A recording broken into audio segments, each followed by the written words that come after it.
My son-in-law, the one I considered my son, quietly left the house at night with a briefcase in his hands. His strange behavior in recent days had aroused my suspicions, so, like an old prosecutor, I decided to follow him. He rushed to the river, threw the briefcase into the black water, and ran away. I dove in after it, retrieved it, but when I opened it, my heart stopped. You won't believe what was inside. Before we continue, please subscribe to the channel and write in the comments what time it is where you are now. The February cold bit through my coat as I climbed the porch steps. I'd left the legal clinic at 3:30, satisfied with the work we'd done for the Martinez family. Their housing discrimination case had legs. I turned my key in the lock and stepped into the warmth of my home, the house I'd lived in for 37 years. I hung my coat on the rack and moved down the hallway, already thinking about the brief I wanted to review before dinner. That's when I saw it. The study door stood slightly ajar. I always closed it. Always. My hand went to the doorframe. The prosecutor's instinct I'd honed over 3 decades kicked in instantly. That tightening in my chest, that meant something wasn't right. I pushed the door open slowly. Papers littered my desk like fallen leaves. Drawers gaped open, their contents spilling onto the Persian rug my late wife had chosen. My father's photograph, him in his army uniform, 1943, hung crooked on the wall. But what stopped my breath was the bookshelf. Someone had moved it aside. The safe stood exposed, its door hanging open like a mouth frozen mid-scream. I didn't rush forward. Instead, I studied the scene the way I'd studied 1,000 crime scenes in my career. No broken glass, no muddy footprints. The window latches were secure. Whoever did this had walked through my front door. I approached the safe and looked inside. The velvet-lined interior was nearly empty. My father's Rolex Submariner, the one he'd bought in 1962 with his first big commission check, was gone. $18,000, the appraiser had said. The silver cigarette case that had belonged to his father, engraved with initials I'd traced as a child, had vanished, and the cash, $8,500 bills I'd set aside for quarterly taxes, was missing. I ran my fingers over the safe's dial. No scratches, no damage. Someone had opened it with the combination. Only 3 people knew that combination. Me, my daughter Evelyn, and her husband Austin. The realization settled over me like ice water. I stood there for a long moment, letting it sink in, feeling the sharp edges of betrayal, cut into places I didn't know could still hurt. Then I turned and walked toward the living room. The television was on, some cooking show with a too enthusiastic host. Austin sprawled on my couch, his feet up on my coffee table, wearing the same wrinkled shirt he'd had on that morning. Evelyn sat in the armchair, hunched forward, biting her thumbnail. Neither looked up when I appeared in the doorway. I watched them for several seconds. Austin laughed at something on the screen. Evelyn stared at her hands. Were either of you in my study today? My voice came out steady, professional, the voice I'd used in 100 courtrooms. Austin's head snapped around. What? No. Why? Someone broke into my safe. I kept my eyes on Evelyn. My father's watch is gone. The cash for my tax payment. The cigarette case. Evelyn's face went pale. She still wouldn't look at me. Austin jumped to his feet. Are you serious? Someone robbed you? When? We've been here all day. We would have heard something. Would you? I shifted my gaze to him. Evelyn? She opened her mouth, closed it. Her hands trembled in her lap. I don't know anything about it, Dad. Really? Austin's voice climbed an octave. You're asking us? You think we had something to do with this? I let the silence stretch. In my years prosecuting, I'd learned that guilty people filled silence with words. Innocent people let questions breathe. This is unbelievable, Austin threw his hands up. After everything we've done for you, living here, helping you out since Mom died, and you're accusing us of stealing? I haven't accused anyone of anything, I said quietly. I asked a question. Well, the answer is no. He paced now, agitated energy radiating off him. Maybe you misplaced them, Victor. You're not getting any younger. Memory plays tricks at your age. Did you check your other drawers? Maybe you put them somewhere else and forgot. The knife twisted deeper. I was 63, not senile. The safe was opened with the combination, not broken into. Opened. Austin stopped pacing. Something flickered across his face. Fear, maybe, or calculation. Well, it wasn't us. Maybe someone watched you open it. Or maybe you wrote the combination down somewhere and someone found it. I never wrote it down. Then I don't know what to tell you. His voice had taken on a desperate edge. We didn't do it. Why would we? We live here, for crying out loud. You've given us a roof over our heads. I walked to the kitchen phone, keeping them in my peripheral vision. Evelyn had started crying silently, tears running down her cheeks. Austin watched me with the intensity of a cornered animal. I dialed 911 and waited for the operator. Yes, I need to report a theft. Valuables taken from a safe in my home. No forced entry. Fine, Austin shouted. Call them. We've got nothing to hide. They'll prove we had nothing to do with this. I gave my address to the operator, answered her questions with the same professional detachment I'd once used when giving testimony. As I spoke, I watched Austin's face drain of color. He sat back down heavily. Evelyn buried her face in her hands. They're sending someone, I said, hanging up. We'll wait. The next hour crawled by in thick silence. Austin stared at the television without seeing it. Evelyn didn't move from her chair. I sat at the kitchen table, making a list of the missing items and their approximate values, noting the last time I'd seen each one. Habit from decades of building cases. Document everything. Create a timeline. Let the evidence speak. When I looked up, Evelyn was watching me from the living room, her eyes red and haunted. She looked away quickly when our gazes met. The doorbell's ring cut through the tension like a blade. Detective Mark Caldwell had tired eyes and the slow, methodical movements of someone who'd seen too much and been surprised by too little. He couldn't have been more than 50, but he carried himself like an older man, shoulders slightly hunched beneath his wool coat. I led him to my study, and he stood in the doorway for a moment, taking it all in the way I'd once assessed crime scenes. No forced entry, he said. It wasn't a question. None that I found. He pulled out a notepad and began photographing the room with his phone, then crouched by the safe with a small flashlight. Combination lock, no scratches on the dial, no damage to the frame. He looked up at me. Whoever did this knew the combination. Only my daughter and her husband know it besides me. Caldwell's expression didn't change. I'll need to interview them separately, you understand. Of course. He dusted the safe for fingerprints while I gave my statement at the kitchen table. I laid out the facts clinically, the items missing, their values, the timeline of when I'd left for the clinic and returned home. I mentioned the combination was known to only 3 people, but didn't push conclusions. Let him arrive at them himself. Caldwell called Austin in first. I moved to the hallway, not quite out of earshot. Austin's voice carried earnest and wounded. Detective, I can't believe this happened in our own home. Victor's been so good to us, letting us stay here after I lost my job. Who would do something like this? How long have you lived here, Mr. Carlton? Almost 2 years now, since November of 2023. And you were home all day yesterday? Yes, both of us. Evelyn was working on her laptop upstairs. I was down here, watching television, doing some job applications online. Did you hear anything unusual? See anyone around the property? Nothing, but the study is at the back of the house. If someone came through a window or something, we might not have heard. A pause. Could someone have watched Victor open the safe? Maybe through a window. The safe is behind a bookshelf, Caldwell said evenly. You'd have to move the shelf to access it. Right. I just meant, I don't know, maybe someone who used to work here. A cleaning person or a contractor who knew about it. I listened to the desperation in his voice and felt something cold settle in my chest.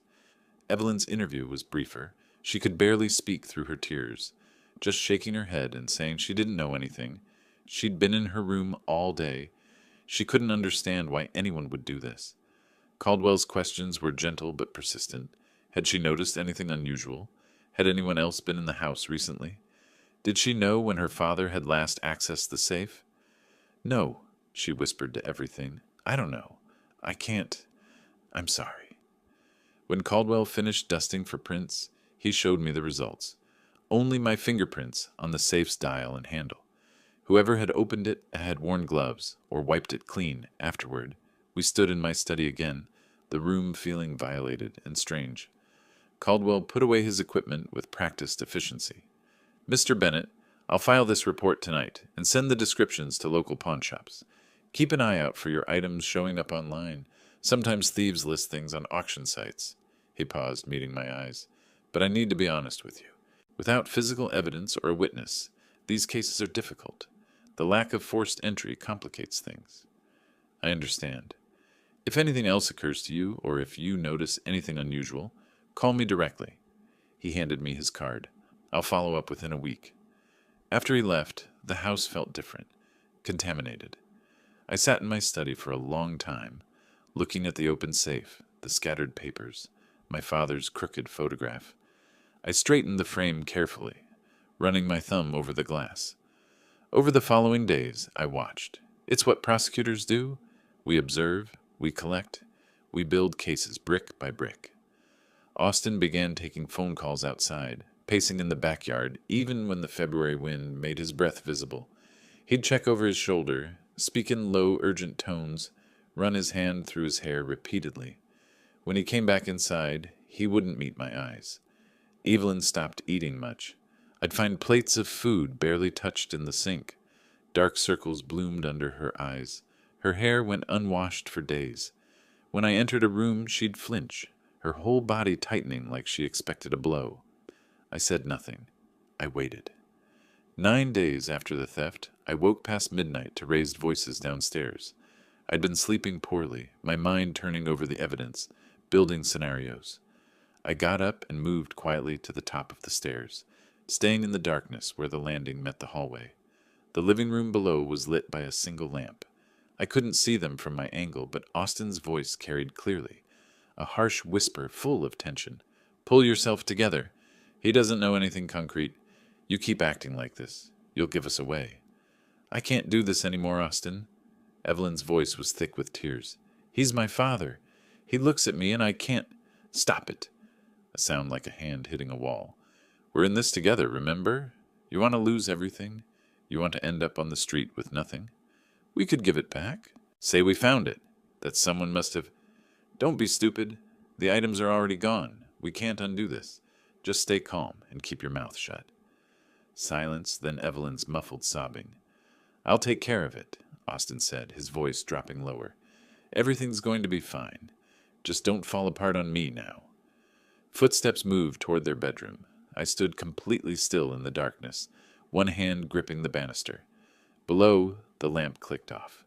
The house settled into silence. I stayed there a long time, listening to the quiet, feeling something fundamental shift inside me. The hurt I'd been carrying crystallized into something harder, clearer. I'd spent 32 years as a prosecutor, building cases against criminals, putting together evidence that couldn't be refuted. I knew how to investigate. I knew how to be patient. I knew how to wait for the right moment. The official system had its limitations. Caldwell had been honest about that. But I had other resources, other methods. I returned to my bedroom, but I didn't sleep. I sat by the window and watched the darkness fade to gray, watched the first light touch the bare branches of the oak tree in the backyard. My father's watch was out there somewhere, my family's history converted to cash, probably already spent. They thought I was just a grief-stricken old man, confused and helpless. They'd underestimated me. That was their first mistake. I would watch and wait. I would gather every shred of evidence, and when the moment came, I would act. The transformation was complete. I was no longer the victim. I was the prosecutor, building a case against my own family. Several nights passed. I didn't sleep much anymore. My bedroom door stayed open a crack, my ears tuned to every sound in the house. I'd lie there fully dressed, watching the clock's green numbers change, listening to the old house settle around me. It was past 2 in the morning when I heard the front door click open. I moved to the window fast but quiet, staying back from the glass where the streetlight wouldn't catch me. Austin walked down the porch steps, dressed in dark clothes, carrying a small black briefcase. He looked left, then right, then hurried toward his car parked at the curb. That briefcase, I'd never seen it before. My keys were already on the dresser. I grabbed them, pulled on my dark jacket, and went down the back stairs. Through the kitchen, out the rear door, across the yard to the garage. I had my car started and rolling onto the street 30 seconds after Austin's taillights disappeared around the corner. I stayed back, letting 2 blocks open up between us when the streets were empty, closing the gap when we hit intersections. Old instincts from working surveillance details with police detectives came back like muscle memory. Austin took surface streets, heading east, avoiding the highway. Another suspicious choice. He drove toward the Willamette River, cutting through industrial areas where nobody would be walking at this hour. I killed my headlights when he slowed down, relying on moonlight and the occasional street lamp. My heart hammered against my ribs, but my hands were steady on the wheel. Austin parked near the East Bank Esplanade, where the bridge access meets the waterfront. I pulled over 300 feet back, cut the engine, watched. He got out, briefcase in hand, and stood by his car scanning the empty street. Satisfied he was alone, he started down the slope toward the river. I waited 30 seconds, then followed on foot, staying in the shadows cast by the bridge supports. The concrete was cold under my hands as I pressed against a pillar, watching Austin make his way to the water's edge. He stopped there, looked back over his shoulder twice. The briefcase swung in his hand. Then he hurled it. The arc was wide and desperate, and the splash when it hit the water sounded too loud in the quiet night. Austin didn't wait to see it sink. He turned and ran back up the slope, stumbling once, catching himself, his breath coming in visible puffs in the cold air. His car roared to life and pulled away with too much speed, tires squealing slightly on the turn. I stood there behind the pillar until his taillights vanished completely. Then I walked down to where he'd stood. The water moved slowly here, dark and cold under the bridge's shadow. The briefcase floated about 15 feet out, caught in the shallows where rocks jutted up near the bank. It hadn't drifted far.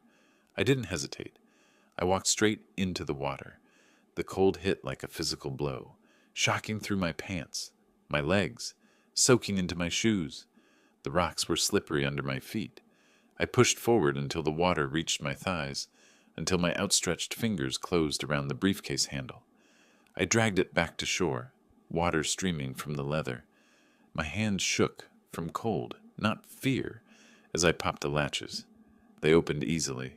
Inside, wrapped carefully in layers of plastic bags, my father's Rolex, the second hand still sweeping smoothly around the dial. The silver cigarette case with my grandfather's initials catching the moonlight, stacks of $100 bills sealed in plastic, completely dry. All of it, everything he'd stolen. I stood there knee-deep in the freezing February water, holding the briefcase, and felt something final settle in my chest. Austin had stolen from me. When Detective Caldwell started investigating, Austin panicked and decided to destroy the evidence, throw it all away rather than risk being caught. But he'd failed, and now I held every piece of proof I needed. My son-in-law was a thief. My daughter had watched him do it, had protected him, had chosen him over me. They'd looked me in the eye and lied. They'd made jokes about my age, my memory, as if I were too senile to understand what they'd done. They'd underestimated me completely. I waded back to shore, my legs numb, water squishing in my shoes with each step. The briefcase felt heavier than it should, not from the items inside, from the weight of what they represented. Betrayal, evidence, justice waiting to be served. I carried it back to my car, set it carefully on the passenger seat. My pants dripped onto the floor mat. The heater blasted warm air that did nothing to touch the cold that had settled deep in my bones. Not the cold from the river. Something else. Something that had frozen solid the moment I'd heard Austin's footsteps running away from that thrown briefcase. I drove home slowly, methodically, following traffic laws precisely. My mind was already 10 steps ahead, planning, organizing, building the case the way I'd built 1,000 cases before. Secure the evidence, gather corroborating proof, build an airtight argument, execute with precision. Austin thought he'd disposed of the problem. He'd return home, crawl into bed beside my daughter, and sleep soundly believing he'd protected himself. He had no idea what was coming. The house was dark when I pulled into the garage. I sat in the car for a moment, briefcase on my lap, and let myself feel it. Not rage, not grief, but cold certainty. This wasn't about anger anymore. This was about justice. This was about showing them exactly what happened when you stole from someone who'd spent his entire career prosecuting criminals. I got out of the car, closed the garage door quietly, and carried my father's watch back into the house where it belonged. The next morning, I drove downtown with the briefcase in a duffel bag on the passenger seat. I hadn't taken it back inside the house. That would have been foolish. Austin might go looking for it, realize it had been found. Better to secure it properly before making any moves. My bank opened at 9. I'd been a customer there for 40 years, and the manager processed my request for a safety deposit box without any questions beyond the routine paperwork. I showed my identification, filled out the forms, received a small brass key marked with the number 247. In the privacy of the vault room, I placed the briefcase inside the narrow metal box and photographed it with my phone, documentation of the chain of custody. Then I locked it away. The evidence was now protected, officially recorded, dated, everything by the book. Over the following days, I moved into the next phase. I bought a small security camera from an electronics store, the kind advertised for home monitoring. The packaging promised invisible placement and crystal clear audio. I installed it in the hallway between the living room and kitchen, positioned on top of a bookshelf where the angle captured the main traffic area. In Oregon, property owners can legally record in their own homes. I'd checked. Each night I reviewed the footage on my laptop. Most of it was mundane. Austin sprawled on the couch watching sports, Evelyn making coffee, their occasional brief exchanges about groceries or bills. I watched on double speed, taking notes with timestamps in a legal pad I kept specifically for this purpose. On the third day, I captured exactly what I needed. Austin and Evelyn stood in the hallway, speaking in low voices. Austin's tone was dismissive, confident. "Stop worrying. I took care of it. The old man never found anything. We're clear."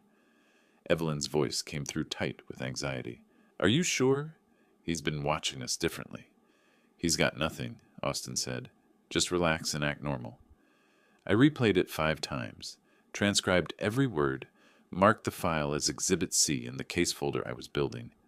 I made copies, stored them in separate locations, one on my laptop, one on an external drive, one uploaded to secure cloud storage. Chain of evidence, documentation, everything admissible. But I needed more than evidence. I needed strategy. I reached out to former colleagues from my prosecutor days, calling judges I'd worked with, attorneys I'd faced in court. I didn't want just any lawyer. I needed someone who specialized in family law and estate planning, someone sharp enough to see the angles and pragmatic enough to use them. A retired judge gave me the name I was looking for. "Rebecca Chan," he said over the phone. "She handles difficult family situations with surgical precision. No hand-holding, no crying sessions. Pure strategy. That what you need?" "That's exactly what I need." I called her office that afternoon and scheduled a consultation for the following week. Then I spent the next several days preparing like I was presenting to a grand jury. I assembled everything into a leather portfolio, printed timeline of events, copy of Detective Caldwell's police report, bank documentation showing my safety deposit box rental, USB drive containing the video recordings with timestamps, photographs I'd taken of the briefcase contents in the vault. When I walked into Rebecca Chan's office on the 12th floor of a downtown high-rise, I carried that portfolio like I'd once carried case files into the prosecutor's office. She stood to shake my hand, younger than I'd expected, early 40s, dark hair cut professionally short, wearing a charcoal suit with minimal jewelry. Her eyes were sharp behind reading glasses. "Mr. Bennett, please sit." I sat across from her desk and methodically laid out the evidence. I didn't rush, didn't over-explain. I let each piece speak for itself. The theft, the police investigation that went nowhere, the surveillance that revealed Austin's midnight disposal attempt, the recovery of the stolen items, the recorded conversation confirming their guilt. I spoke the way I'd spoken in court for 38 years. Facts, timeline, evidence, conclusion. Rebecca spread the documents across her desk, played the video twice on her computer screen, made notes in red pen on a yellow legal pad. I watched her work and recognized something, a mind that valued precision over emotion, strategy over sentiment. After 20 minutes of silence while she reviewed everything, she looked up. "This is remarkably thorough, Mr. Bennett. You've built a prosecutor's case against your own family." "Old habits," I said. "Then you understand what I'm about to propose." She leaned back in her chair, fingers steepled. "We have criminal options. Theft charges, possible conviction, public trial. Your evidence is solid enough. But there's another approach, more elegant, more devastating, and it keeps you in complete control." I waited. Civil recovery, estate modification, and property eviction, all perfectly legal in Oregon. She pulled out a whiteboard and began diagramming as she spoke. "First, we modify your will. Oregon law allows complete discretion in disinheritance. We leave them each $1, a token amount that proves they weren't forgotten, just deliberately excluded. That prevents any contest." She drew another line on the board. "Second, we file a civil suit for recovery of stolen property. Your evidence meets the preponderance standard easily. They'll face a court judgment, public record, everything documented. Third, we evict them from your property. No lease means 90-day notice, no cause required." Rebecca turned back to face me. "By April, they'll be facing legal action on 3 fronts simultaneously. They'll lose their inheritance, lose their home, and have a theft judgment on their permanent records. All above board, all completely lawful, all designed to make them understand exactly what they did and what it cost them." I felt something I hadn't felt since finding the empty safe. Satisfaction, not happiness. Something colder, more purposeful. "Which interests you more?" Rebecca asked. "Public punishment or private justice?" "I want them to understand they can't steal from me and hide behind family loyalty," I said. "I want consequences that last." She nodded once, crisp and businesslike. "Then we move forward. I'll draft the new will this week. We'll file the civil suit next week. The eviction notice goes out simultaneously. By the time they understand what's happening, it'll be too late to stop it. How soon can we start?" "I'll have documents for your review in 3 days." Rebecca stood, extending her hand again. "Mr. Bennett, I've handled a lot of family disputes. This is the first time I've worked with a client who approaches it like building a legal case instead of an emotional crisis. It's refreshing." I shook her hand. Her grip was firm, professional. "I spent 4 decades in courtrooms," I said. "I know how the law works. Now I am going to make it work for me. Then we'll make sure it works perfectly." I left her office and rode the elevator down to street level, the portfolio lighter in my hands now that I'd shared its contents. The strategy was clear. The timeline was set. The law would be my weapon, wielded with the same precision I'd once used to put criminals behind bars. Austin and Evelyn thought they'd gotten away with it. They'd stolen from me, lied to my face, tried to dispose of the evidence. They'd counted on me being too old, too trusting, too weak to fight back. By April, they'd know exactly how wrong they were. 3 days later, the documents arrived. I sat in my office with the manila folder open on my desk, reading through the draft Will Rebecca had prepared. Clean, precise, devastating. Every clause exactly as we'd discussed. No ambiguity, no loopholes. My estate, the house valued at $650,000, investments totaling $400,000, savings of $150,000, would go to the Northwest Legal Aid Foundation, a nonprofit organization I'd worked with for years. They provided free legal services to low-income families. People who couldn't afford justice would benefit from my life's work. Austin Carlton and Evelyn Bennett would each receive exactly $1. The language was explicit. This nominal bequest is intentional and serves to demonstrate that the testator has not forgotten these individuals, but has deliberately chosen to exclude them from any substantial inheritance. I compared the wording against my old law books, checking citations, verifying every clause against Oregon statutes. Everything was legally sound, airtight. I called Rebecca to schedule the notary appointment. She arranged it for the following week at Patricia Morris's office downtown. When I hung up, I sat for a moment with my hand still on the phone. This was the point of no return. Once I signed this document, my daughter would inherit nothing. My family line would end with me. At least in terms of legacy, I felt no hesitation, only cold certainty. The notary appointment took place on a Thursday afternoon. Rebecca met me in the lobby of a small business complex where Patricia Morris maintained her office. We took the elevator to the 3rd floor in silence. Patricia's office was simple and professional. A desk, chairs, filing cabinets, and the tools of her trade. an official seal, a stamp press, a witness signature book. Patricia verified my identity with my driver's license and passport. She asked the required questions in a clear, formal tone. "Mr. Bennett, are you making these changes to your will voluntarily, without coercion or undue influence?" "Completely voluntarily," I said. "I'm of sound mind and clear purpose. And you understand that this will revoke all previous wills and testamentary documents?" "I understand perfectly." I signed where she indicated. She applied her official seal with a firm press. The sound of it, that definitive stamp, felt like closing a door that would never open again. Rebecca presented the eviction notices next. Under Oregon law, I could terminate residency with 90 days written notice when no formal lease existed. Austin and I had never signed a lease. It had been temporary, they'd said, just until Austin found work. That was 3 years ago. The notice was straightforward. Austin Carlton and Evelyn Bennett must vacate the premises at 2847 Laurelhurst Avenue within 90 days of receipt. I signed both copies. Back in Rebecca's office afterward, she spread a timeline across her desk. "Don't serve the eviction notice yet," she advised. "Let them discover the will change first. We want them off balance, reactive. When they're panicking about losing their inheritance, we hit them with the eviction. Maximum psychological impact."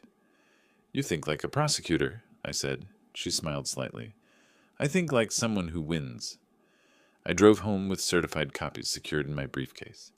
The original will went to my bank's document storage service that afternoon. The certified copies joined the briefcase in my safety deposit box, alongside the recovered stolen items. At home, Austin and Evelyn were in the living room. I greeted them pleasantly, asked about their day. Austin mentioned a potential job lead. I nodded encouragingly. Evelyn watched me with worried eyes, but said nothing. Over the following week, I maintained the facade, made small talk at breakfast, asked Evelyn about her freelance projects, even complimented a pasta dish Austin prepared for dinner. I could see Austin relaxing day by day, his shoulders loosening, his voice losing that tight edge it had carried for weeks. He thought I'd moved on, thought the danger had passed.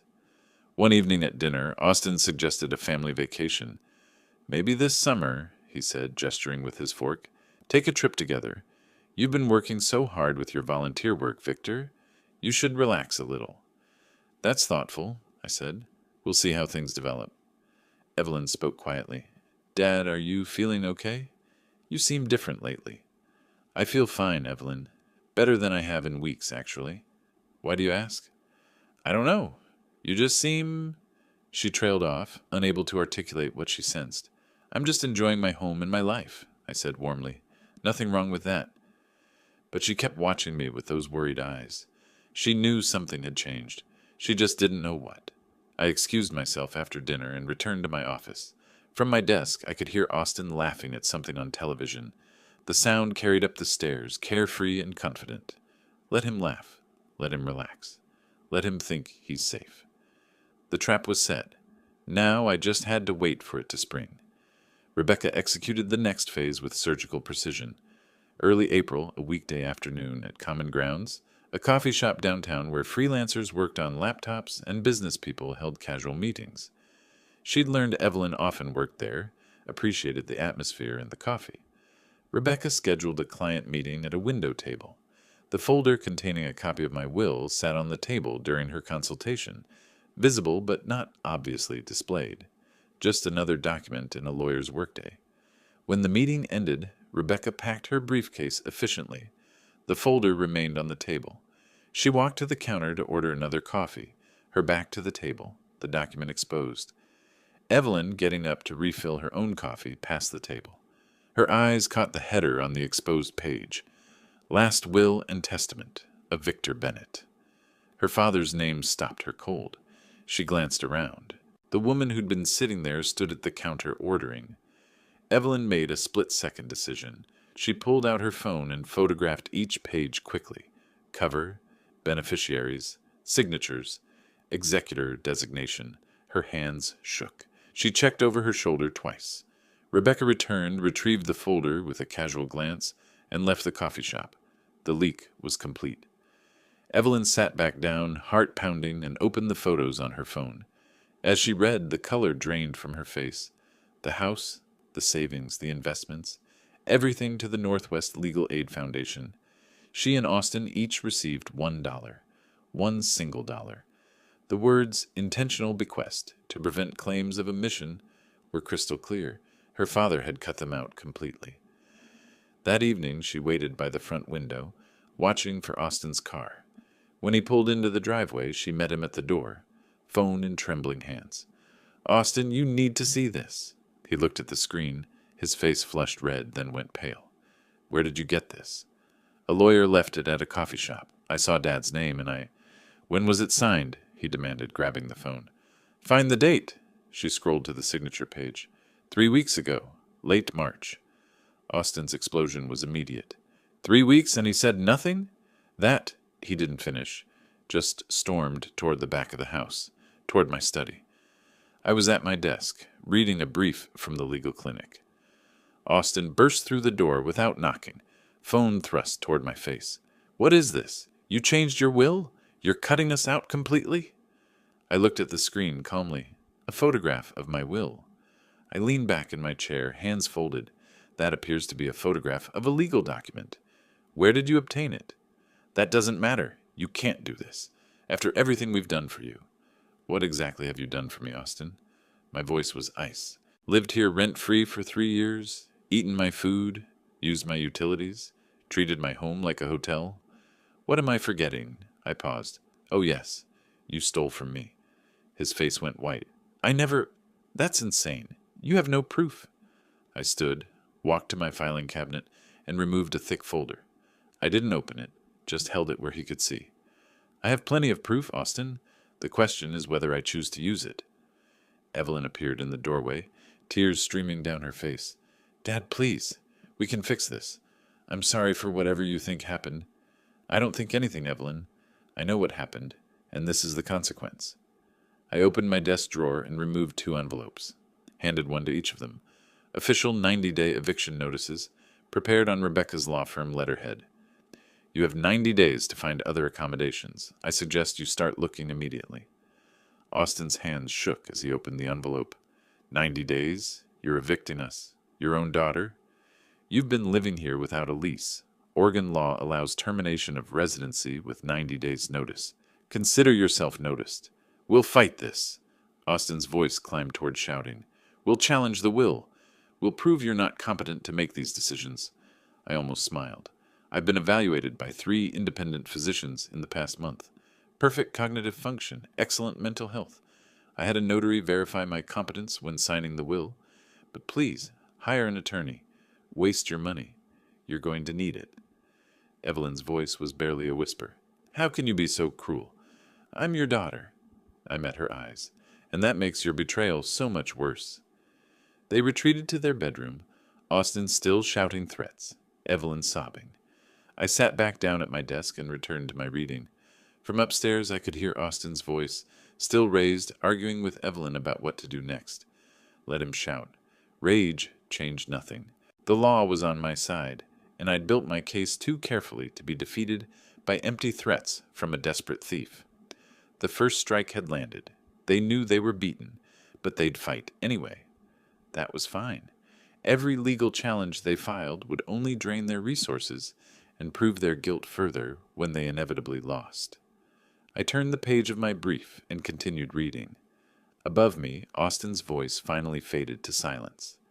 The certified mail arrived in early May, 3 weeks after I'd served the eviction notices. I signed for it at the door, returned to my kitchen, and opened the envelope with my coffee still steaming on the counter. A legal filing. Austin had hired an attorney. I read the petition carefully. The lawyer's name was Gerald Hicks, nobody I recognized, which suggested inexperience or bottom-tier practice. The grounds for challenging my will were predictable. I was allegedly not of sound mind due to advanced age, and susceptible to undue influence. The arguments were vague, unsupported by evidence, desperate. I called Rebecca immediately. She reviewed the filing over the phone while I read sections aloud. When I finished, she made a dismissive sound. Standard desperation move. They're claiming incompetence, which means they'll petition for a competency evaluation. We prepared for exactly this. The 3 medical evaluations, I said. Precisely. We'll file our response, including all 3 as exhibits. This won't go anywhere. The hearing was scheduled for mid-May. I drove downtown to the Multnomah County Courthouse with Rebecca, parked in the garage, and took the elevator to the 4th floor. Austin was already there with Gerald Hicks, a nervous man in an ill-fitting brown suit who avoided eye contact.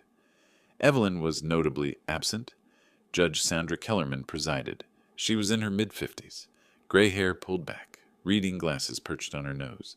She reviewed both filings before calling the hearing to order. Hicks presented his case weakly. He had no medical evidence, no expert witnesses, just speculation about my age and supposedly suspicious timing of the will change. He suggested that 67 was advanced enough to question decision-making capacity.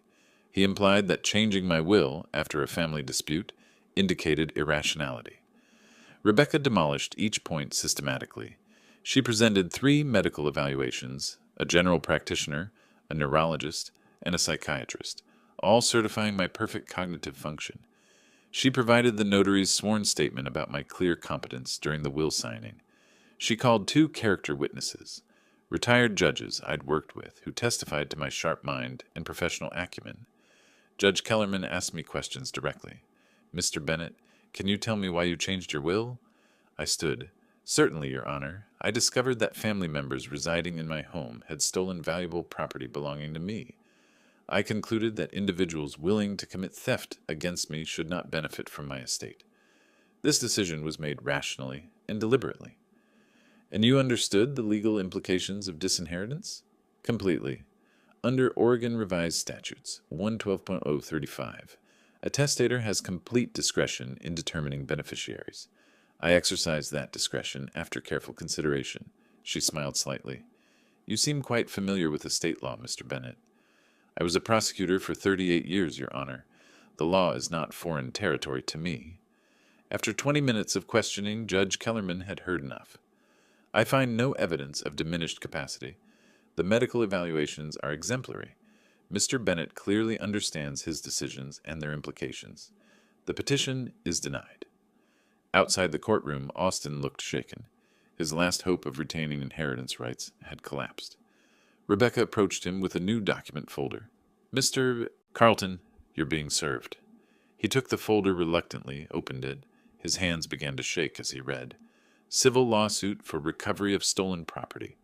The complaint included everything: the briefcase recovery, the recorded conversations, Detective Caldwell's police report, photographs of the recovered items. His face went from pale to ashen. Over the following weeks, Austin tried to mount a defense. He kept Gerald Hicks as his attorney for the civil case, though Hicks was clearly drowning. The discovery process revealed Austin's financial situation: nearly empty bank account, maxed credit cards, significant debts implied through credit statements. He had almost no resources for a prolonged legal fight. Then Evelyn made her crucial decision. She told Austin she wouldn't participate in defending the civil suit. I heard about it through Rebecca's investigator, but later Evelyn confirmed it herself in a brief, painful conversation. She wouldn't lie under oath, wouldn't pretend she didn't know what had happened. Austin erupted at her. "You're abandoning me? After I did this for us?" Her response was quiet but devastating. "You did this for yourself, Austin. I just went along with it because I was weak. I'm done." Their marriage fractured completely after that. They lived in the same house but in separate worlds, barely speaking. Rebecca called me regularly with updates. Each one showed Austin's position weakening. His attorney was ineffective. His finances were depleted. His marriage was collapsing. And the eviction deadline was approaching. Early June, just days away. Late one evening, I sat in my study reviewing the case documents. I thought about Austin's desperate petition, his weak attorney, his crumbling marriage.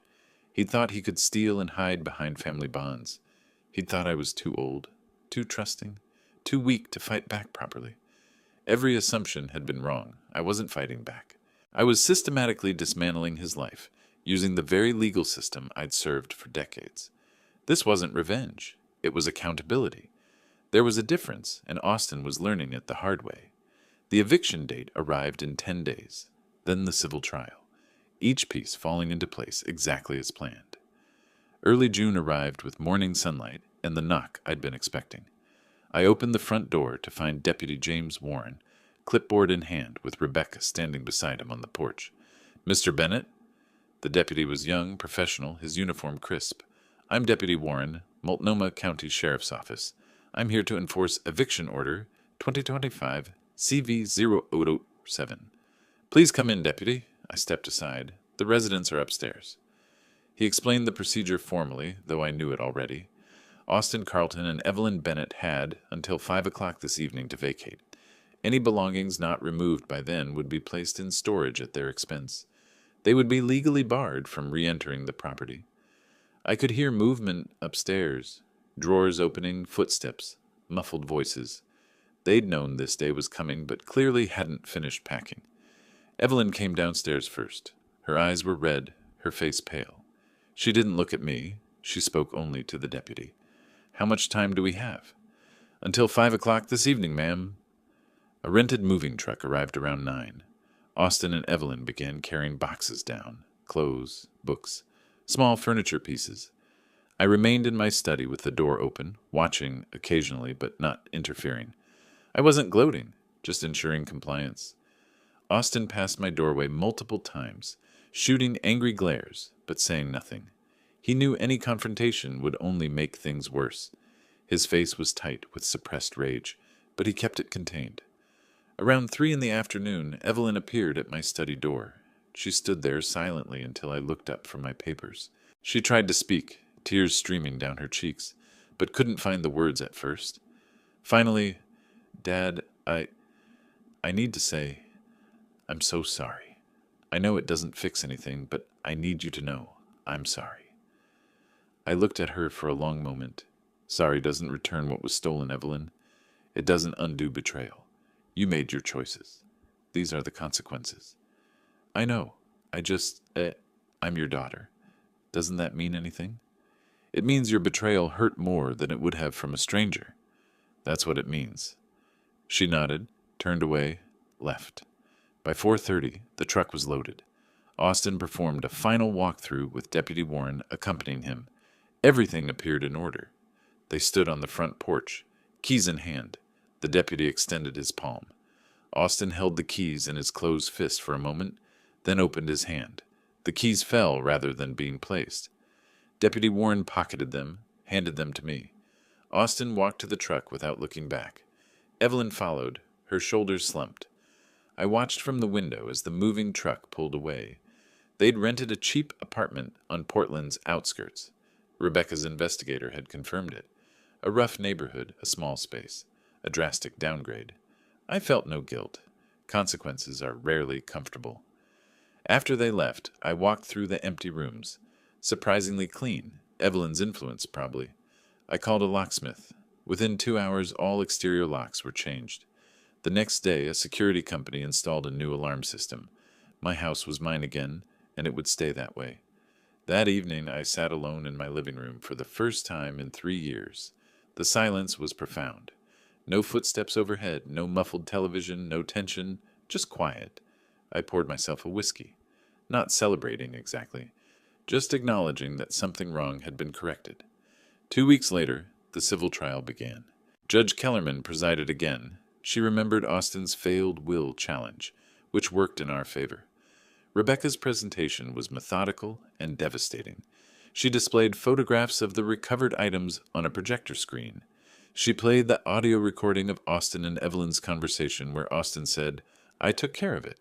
She presented Detective Caldwell's testimony about the original theft report. She called me to the witness stand. I testified about the night of the river recovery. I heard the front door open around 2 in the morning. I looked out my window and saw Austin Carlton leaving with a briefcase. I followed him to the Willamette River. I watched him throw the briefcase into the water. After he left, I retrieved it. Inside was my property, my father's watch, the cigarette case, and my cash. Everything that had been reported stolen. Gerald Hicks attempted cross-examination. "Isn't it true, Mr. Bennett, that you were trespassing when you followed my client?" "No. I followed him on public streets and recovered property from a public waterway. No trespass occurred, but you were spying on him, invading his privacy. I was observing someone I suspected had stolen from me. That's not illegal. He gave up after 15 minutes. My prosecutor experience showed, I answered precisely, didn't get rattled, never volunteered more than asked. Judge Kellerman called a brief recess to review the evidence, then returned with her verdict. I find the defendant, Austin Carlton, liable for theft by conversion. The evidence is overwhelming and the defendant's defense is unpersuasive. Judgment for plaintiff in the amount of $29,500 for return of stolen property, plus $12,000 in attorney fees. Total judgment, $41,500 payable within 90 days. Outside the courthouse, I stood with Rebecca on the steps. She was satisfied. Complete victory on all fronts. "Do you feel vindicated?" she asked. "I feel that justice was served," I said. "That's enough." Austin had no money, no inheritance prospects, a collapsed marriage, and now a $41,000 judgment against him. His life was systematically dismantled. But there was one more thing. Rebecca mentioned it as we parted ways. "The criminal charges," she said. "Detective Caldwell can reopen the case now that we have the civil verdict, if you want to pursue it." I considered. Criminal prosecution would mean jail time for Austin, a felony record, complete destruction of any remaining prospects. "Let me think about it," I said, but I already knew my answer. Rebecca called 1 week after the civil trial verdict. Her voice carried quiet anticipation. "The civil judgment is entered. Now we can pursue criminal charges. The DA will take this case. You have documented evidence of felony theft. Are you ready to proceed?" "I'm ready," I said. "What's the process?" "Take your evidence to Detective Caldwell. He'll write a supplemental report and forward everything to the district attorney. With the civil finding, this becomes a very strong criminal case." "What about Evelyn?" "She didn't physically commit the theft or dispose of evidence. Knowledge of a crime isn't the same as participating in it. Austin will face charges alone." I spent the next day organizing my evidence package. Everything went into a 3-ring binder with tabbed sections: investigation, recovery, civil proceedings, evidence. I included copies of the civil judgment, the original police report, photographs of the recovered briefcase and contents, transcripts of the recorded conversation, my written statement about the river surveillance. A prosecutor building a case, which was exactly what I was. 2 days later, I sat across from Detective Caldwell at his desk in the central precinct. The bullpen was busy around us, phones ringing, detectives typing reports, the low hum of official business. I walked him through each piece of evidence methodically. He took notes, asked clarifying questions, nodded with understanding. "This is remarkably complete, Mr. Bennett," he said. "You've done my job for me. I was a prosecutor for 38 years. I know what you need." He leaned back in his chair. "The property value is over $1,000. So this is theft in the first degree, Class C felony. 5-year maximum sentence. I'll recommend prosecution." "How long before charges are filed?" "DA review, grand jury indictment. Probably 3 weeks. I'll keep you updated." The 3 weeks passed quietly. I maintained my routine: volunteer work at the legal clinic, morning coffee on my reclaimed porch, evenings reading in my study. I didn't obsess over the case. I trusted the system to function as designed. Caldwell called in late July. Grand jury returned an indictment. Arrest warrant issued this morning. We picked him up an hour ago. He posted bail and was released. "Thank you for the update, Detective." Austin's situation deteriorated rapidly. His employer placed him on unpaid leave pending resolution of criminal charges. Without income, his cheap apartment became barely affordable. Gerald Hicks agreed to represent him, but warned that criminal charges were different from civil. The burden of proof was higher, but Austin's civil liability already established his guilt. The preliminary hearing occurred in early August. I attended, sitting in the gallery with Rebecca. The prosecutor, a sharp young attorney named David Chen, presented the evidence to the judge. Austin's defense was non-existent. Hicks could only argue procedural points that went nowhere. The judge found probable cause and scheduled trial for late September. But after the hearing, Hicks pulled Austin aside. I didn't hear the conversation, but Rebecca's investigator reported it later. Hicks told Austin the brutal truth. he was going to lose at trial. The evidence was overwhelming. The best option, the only realistic option, was a plea agreement. Austin, broken and desperate, agreed. Hicks negotiated with Prosecutor Chen. Austin would plead guilty to theft in the first degree in exchange for probation instead of prison. The deal included 18 months supervised probation, 200 hours of community service, restitution, and a permanent felony conviction. The plea hearing occurred in mid-August. I attended. Austin stood before Judge Kellerman, the same judge from the civil case, and formally pleaded guilty. He admitted under oath to stealing my property and attempting to dispose of evidence. "Mr. Carlton," Judge Kellerman said, "you're pleading guilty to theft in the first degree. Do you understand this is a felony conviction that will remain on your record permanently?" "Yes, Your Honor." His voice was barely audible. "And do you admit that on or about February 10th, 2025, you did unlawfully take property belonging to Victor Bennett with intent to permanently deprive him of that property?" "Yes, Your Honor." "The court accepts your guilty plea. I hereby sentence you to 18 months supervised probation, 200 hours of community service, and restitution as determined by the civil judgment. You are also advised that this felony conviction carries consequences, including loss of certain civil rights and difficulties in employment. Do you understand?" "I understand." Outside the courthouse after the plea, I saw Austin one final time. He was with Hicks, signing paperwork on a concrete bench. He looked 20 years older than he had 6 months ago, haggard, defeated, hollowed out. His cheap suit hung loosely on a frame that had lost weight. Our eyes met briefly across the plaza. His expression was empty. No anger, no defiance, just exhaustion and defeat. I felt no triumph, no satisfaction, just completion. Justice had been served through the proper channels. The law I'd spent my career serving had functioned exactly as designed. Austin was a convicted felon now. That was enough. I turned and walked down the courthouse steps, briefcase in hand, afternoon sun warm on my shoulders. It was finished. Late August arrived with morning light filtering through the oak trees in my front yard. I sat on the porch with coffee and the newspaper. Actual paper, the way I preferred it. The neighborhood was quiet. A woman walked her dog past my house. She waved. I waved back. Small pleasures, simple routines. My house, my time, my peace. The spare bedrooms had been repainted. Neutral colors, clean walls, no trace of former occupants. I'd walked through them after the painters finished, running my hand along fresh paint, opening empty closets. The rooms were mine again. The whole house was mine. It felt lighter somehow, like a weight lifted. One morning, a letter arrived forwarded by Rebecca's office, handwritten. I recognized Evelyn's handwriting immediately.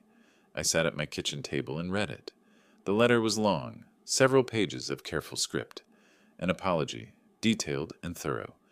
She explained that she and Austin had divorced, that she was living alone in a small apartment, working multiple freelance jobs to survive. She took responsibility for her silence during the theft, admitted she should have stopped Austin or told me immediately. "You're my father," she wrote near the end. "I know I don't deserve forgiveness, but I'm asking anyway. Not for money or inheritance, just for the possibility of being your daughter again someday." I read the letter 3 times. She was my daughter. I'd raised her, loved her, supported her for 37 years, but she'd betrayed me, stood silent while her husband stole from me, chose his criminal behavior over honesty with me. The pain of that betrayal hadn't faded. I sat with the letter for several days, considering whether to respond. Ultimately, I didn't. Not out of cruelty, but because I'd said everything that needed saying. She'd made choices. Consequences followed. Perhaps years from now there might be room for limited contact, but not now, not yet. I filed the letter away in a desk drawer. Not thrown away, but not answered. Some doors remain closed until time decides otherwise. In early September, I met Rebecca one final time to close out all legal matters. She confirmed everything. The civil judgment remained enforceable for 10 years. Austin's probation would last 18 months. His criminal record was permanent. My will was updated and secured. Everything documented, official, complete. "Do you feel vindicated?" she asked. I considered the question carefully. I feel that justice was served. I don't feel happy about it. This wasn't about happiness. My daughter betrayed me, my son-in-law stole from me, but they faced consequences, and the law worked as it should. That's enough. She nodded, understanding. Most people in your position would want revenge, emotional satisfaction from seeing them suffer. I'm not most people. I wanted what the law promises, consequences for wrongdoing. I got that. The suffering that resulted was their choice, not my objective. We shook hands professionally. The business relationship concluded appropriately. That afternoon, I drove to my bank. I accessed my safety deposit box and removed my father's Rolex watch. It had been cleaned, serviced by a watchmaker, restored to perfect condition.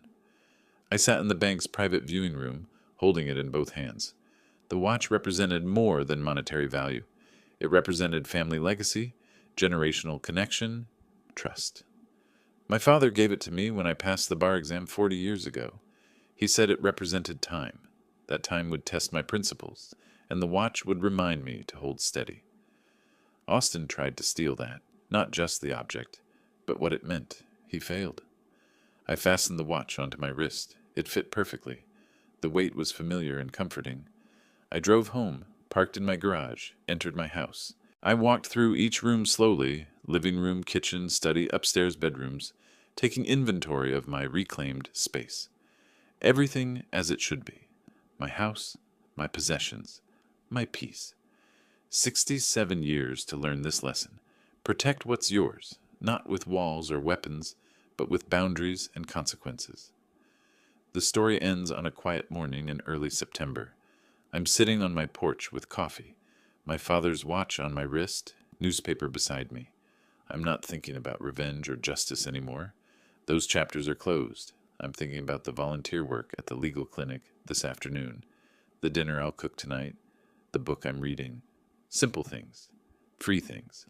I look at the watch, check the time. The second hand sweeps smoothly around the face, precise, reliable, enduring, like justice itself. I smile slightly, take a sip of coffee, and begin my day. If you like this story, please like this video, subscribe to the channel, and share your impressions of this story in the comments. To listen to the next story, click on the box on the left. Thank you for watching.